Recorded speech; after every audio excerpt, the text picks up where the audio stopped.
Hi guys, good morning. So today we are ready for our USCIS exam and interview. So we are now heading to Fresno, California. So as you can see, it's super foggy. It's like 7 a.m. in the morning. Anyway, guys, take note, inside the building, you are not allowed to take a photo or recording. So pay attention with that and make sure your phone is either turned off or in a silent mode.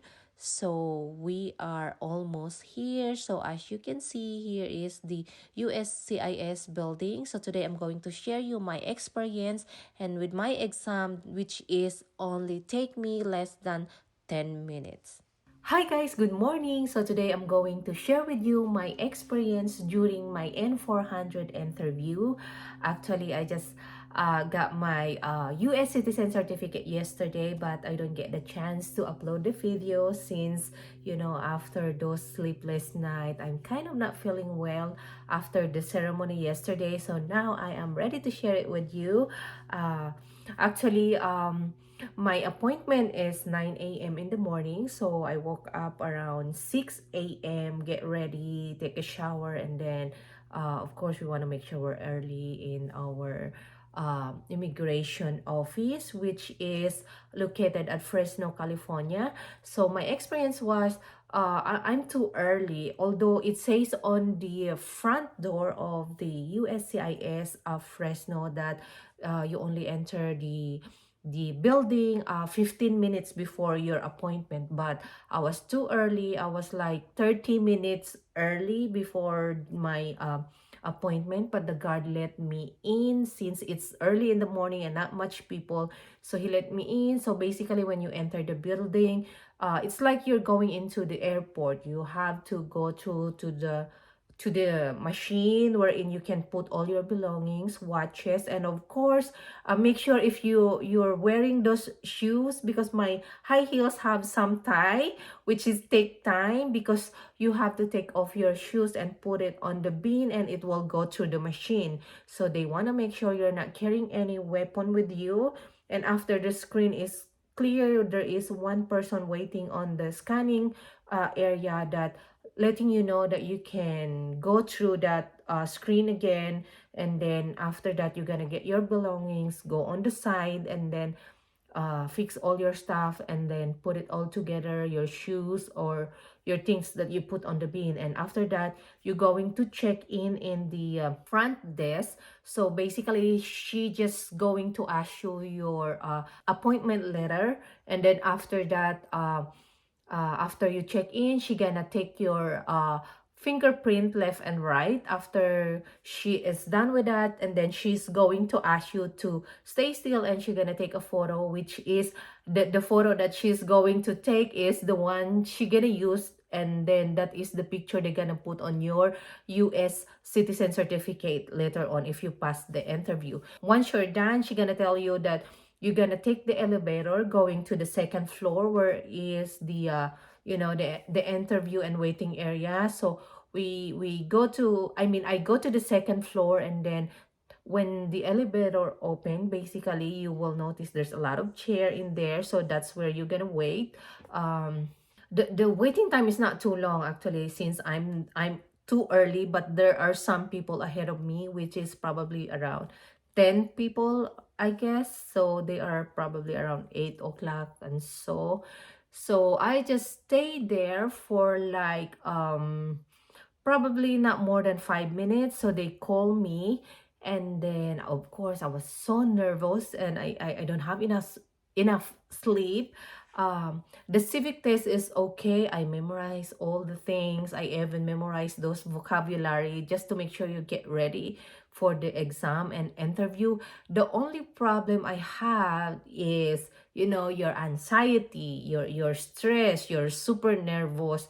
That's the thing, that's the main problem. The question is okay. The thing is you're too nervous for it. So that's the main problem for me. And another thing is, I made a mistake on my N400 form, which is day earlier, a week before my interview. I tried to call the USIS and trying to ask them if they can check or edit my file to check those mistakes, but they told me that during my interview day I'll just let know the officer who going to interview me about the correction. So I'm kind of worried about that too, because the officer that I talked over the phone, he just told me that make sure to bring some supported documents regarding with the mistake that I made. But I'm glad the officer who interviewed me, and then they call my name, so I entered the his office where they're going to interview you. And I feel at ease, the nervous goes away because he is so kind and friendly. Since it's February 10 and my birthday is February 13, so he kind of make me feel comfortable talking to him, because his first greeting, of course, I greet him good morning, and he do the same thing. And then his first word was, "Oh, your birthday is coming. Oh, advance happy birthday." So he is too friendly, and that's why I feel comfortable talking to him. And then what he did is, he let me put all my stuff or my folder or bag on the chair, and he let me stand up. And then he told me to raise my right hand, and he gonna ask you that you're gonna telling the truth, that all that you put on the file is true. And then you just you know say yes, and then that's it. After he read those thing with you, and then you say yes, and then he gonna let you sit down. And then he asked me if there's some question before we start the interview. Is there any question that I would like to ask? I can ask him before we go ahead and start the interview. So I just let him know about the mistake that I made on my N400, and he just said, "It's okay, I'll take care about it." So I just kind of feel relief about that. So, and then after that, everything went smoothly, because he asked me first. We start at the civic test. Actually, they're going to ask you 10 questions. So at least six of them is the correct answer. So since he asked me six questions and I got it all correctly, so we don't proceed to the next question. So he stopped right there. So here are all the questions that he asked me. What is the supreme law of the land? And the answer is the Constitution. And then the next question he gave me, how many amendments does the Constitution have? So my answer is 27.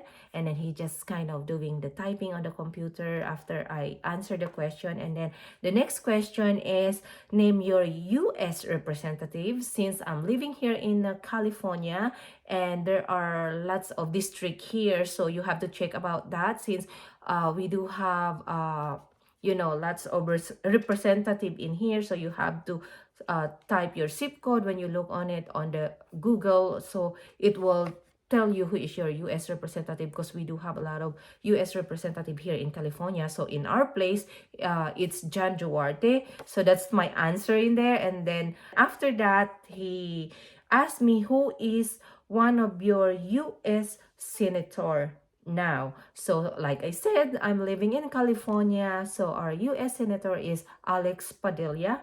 And then after that, he asked me the next question right away, and he asked me, who is the Chief Justice of the United States now? Of course, the answer is John Roberts. And then after that, he asked me the last question, since I got all five correctly, so I only have one left. When do we celebrate Independence Day? So the answer is July 4th. Of course, everybody knows that. And then after that, he stopped right there, and he do that kind of typing on the computer.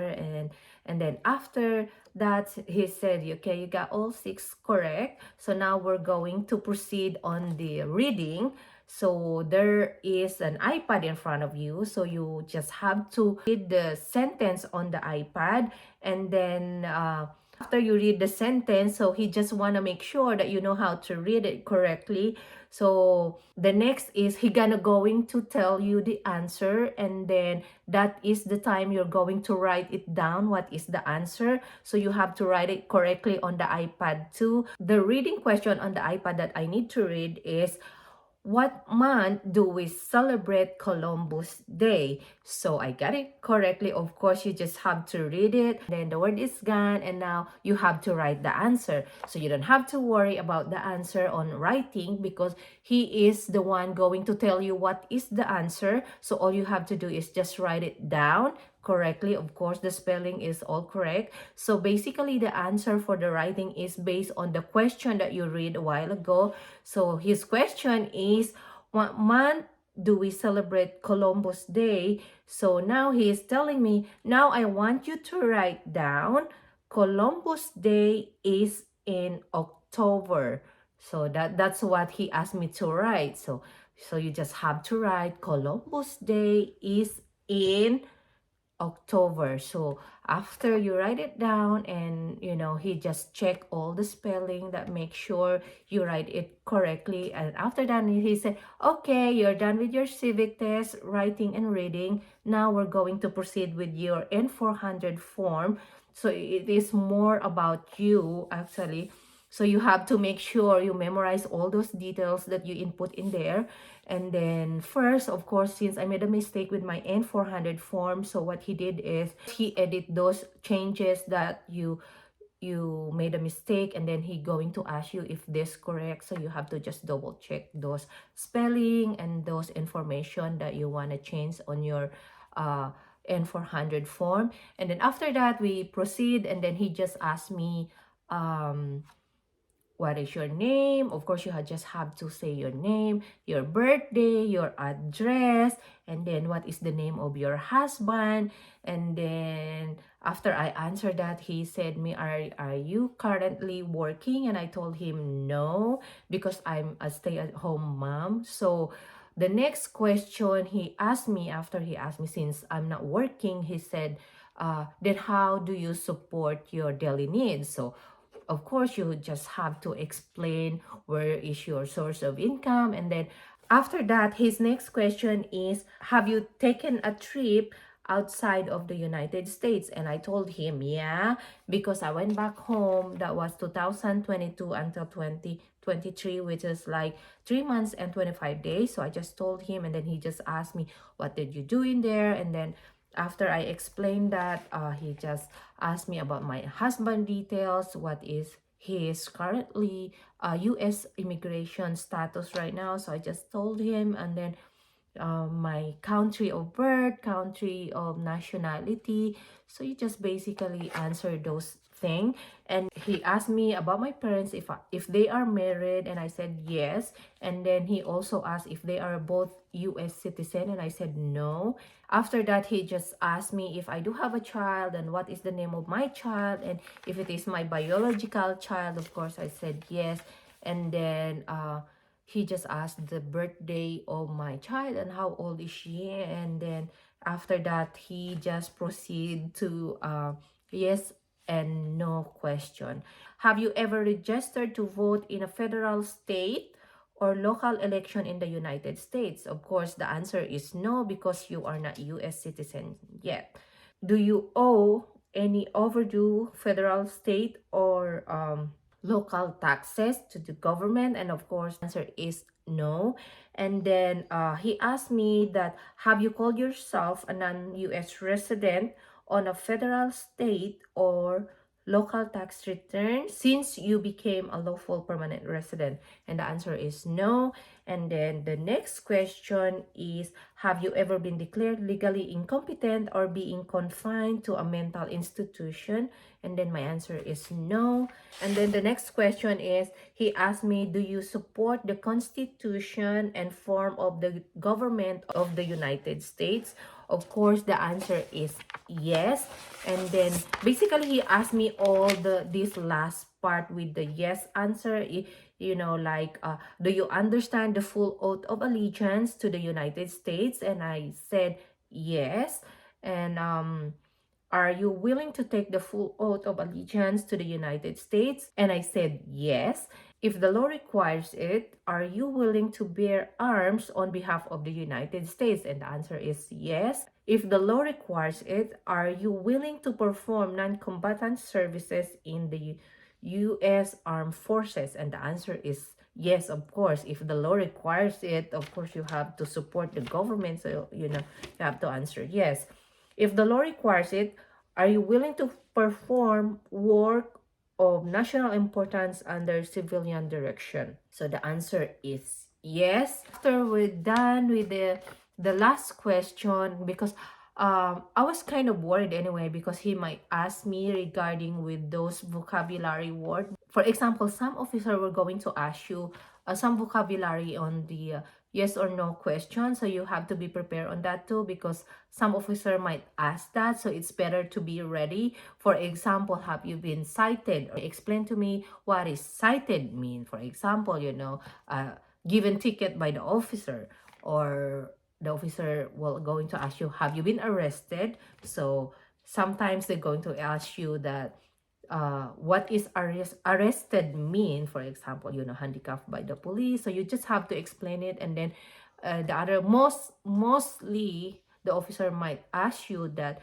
do you understand, are you willing to take an oath of allegiance of the United States? So of course, what is the oath of allegiance? So of course you have to know that. Just say, it is promise you make that to be loyal to the United States. So basically you just to explain those vocabulary. But I'm just thankful that there is no vocabulary they asked me. So after the yes and no question, he just told me, okay, just wait 1 minute, and then he just do some typing on the computer. And then after that, he going to ask me that, okay, just double check all the information in here, that it's all correct. So you have to double check that and review, and after that you just have to accept and sign it on the tablet that they provide in front of you.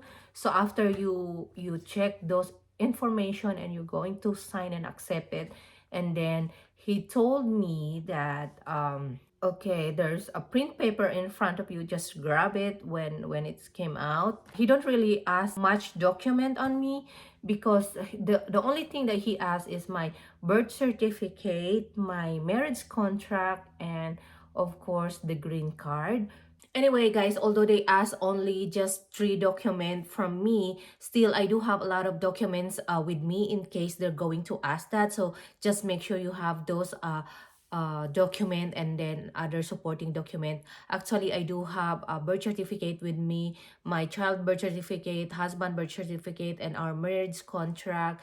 And we even have some house title way back from Philippines, and of course our house title here, and with those property tax and income tax, the DMB record, house bill, anything that support our document that, proving our marriage, that both our name is on the document, like bank account statement, any bills statement in the house, or insurance. I have all of those prepared in case they going to ask me. So just make sure to be ready in case. So at least when they ask you something, so you have all those proof and supporting documents. I even have especially with those applicant with a divorce partner, so make sure you have the divorce paper with you. Of course, they want the original one, so I also have that with me.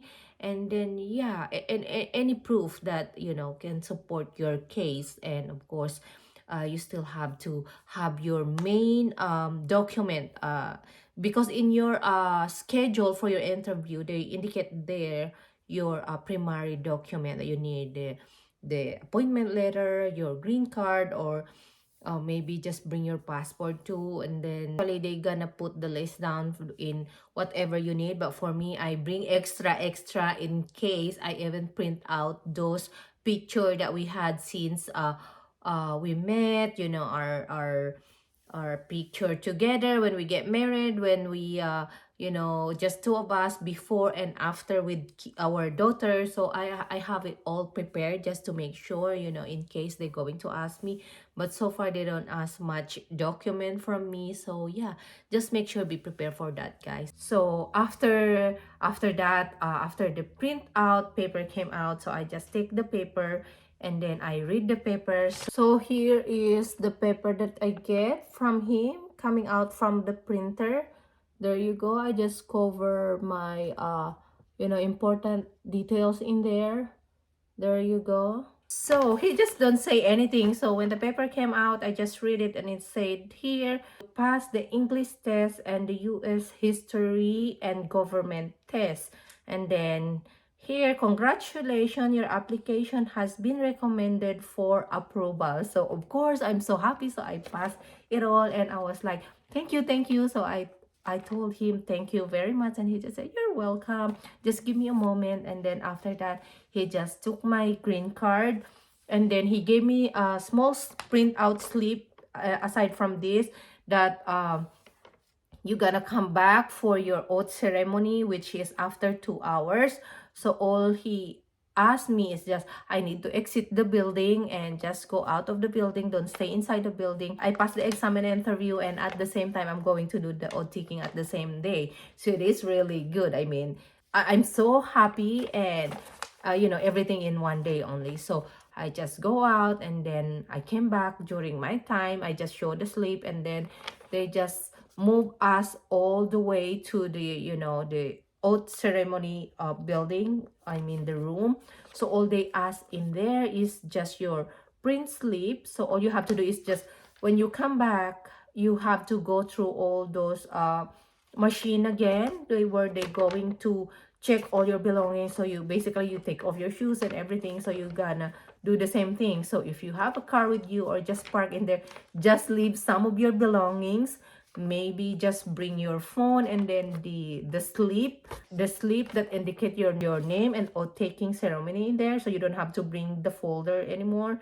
Because what I did is I still bring my folder and it's so big, so I was like, okay, but it's okay anyway, you can still bring your stuff inside it. So inside the ceremony room for oath taking, so when the officer is there for the oath taking ceremony, all he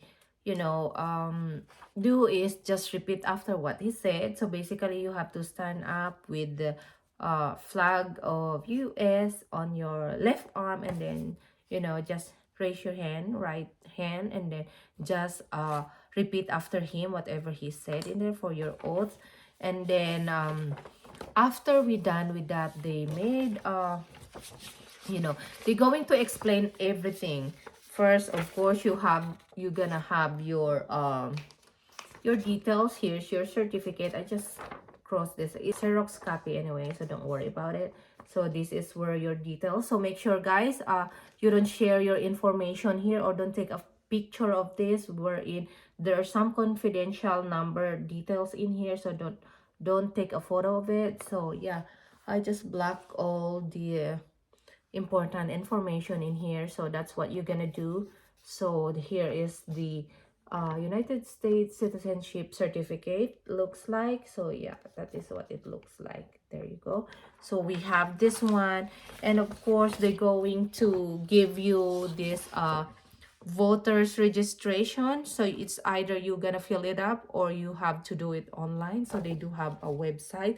Basically they just explain how you're gonna do it, and they encourage you to do so. And then after that, of course, they're going to explain everything here. What is your rights, what is your responsibilities, is all in here. The details are all in here. And when you apply for a US passport, they have the website here where you can look up for more details.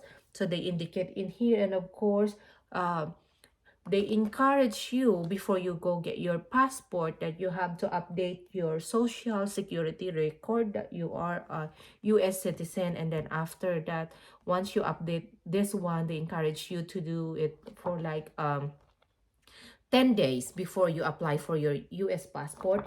And then they're going to encourage you to do the register to the voting, like the one I told you a while ago. And then they're going to explain here too, if you have a minor child, what you're gonna do for, because the child under 18 years old is automatically a US citizen too, since now you're a parent and a US citizen. So it's either you do the N600 form here, so your child have the certificate, or you can just there's some option here that how you gonna get the passport for your minor child. So all you have to do is just read it. And one last thing is make sure, guys, you double check your details on your certificate for the US citizenship certificate. Make sure you double check in there all the spelling is correct, you know, there's no mistake in there, your birthday, your full name, your gender. So you have to double check that one, especially your name. Make sure it is correct, because they only give you like for us, since it's Saturday. So if there is some mistake on your certificate, it's either you can let them correct it on the same day, or if you don't have time, for example, you can come back, but they only give you like 2 days for you to come back, for you to correct those misspelled on your details, which is free. But if you don't go on the certain day that they are giving you to correct your details, then you have to come. For example, the last day of the correction for your details is until Tuesday, and then you came on Wednesday, so you missed those time they give you. Then that's the time you have to pay for, like, if I'm not mistaken, you're going to pay 588 or 488 US dollar for the correction. So make sure you double check the details in there. Just make sure it's all correct, and while it's free, if there's some mistake in there, you have to correct it right away, other than waiting, and then you miss the deadline. Then that's the time you're going to pay, and of course we don't like to pay. That's a lot of money though. So the waiting time about my N400 application is almost 4 months. Actually, I applied October, and then I received my biometrics schedule or appointment on November, and then after that, just waiting for my interview, which is February 10. So yeah, it can take long. Some people get lucky because they can get the schedule as fast as they can, but some may take longer because they do have a note in there that it may take up to 7 months. But still, yeah, it's perfect timing though. By the way, before I forgot, they're going to take your green card. So if you're looking for that, the officer will not gonna give it back to you, since now you are a US citizen. So yeah, that's my experience, guys. So for those who's going to take their exam and interview, just stay calm and relax. As long as you memorize all your details regarding with the N400, your civic test, and of course maybe have some idea about those vocabulary words on the N400 form, and then you're good to go. So yeah, that's it, guys. I'm so happy, and now I'm finally a US citizen, and I wish you all the best, guys, and good luck for your incoming interview. Bye.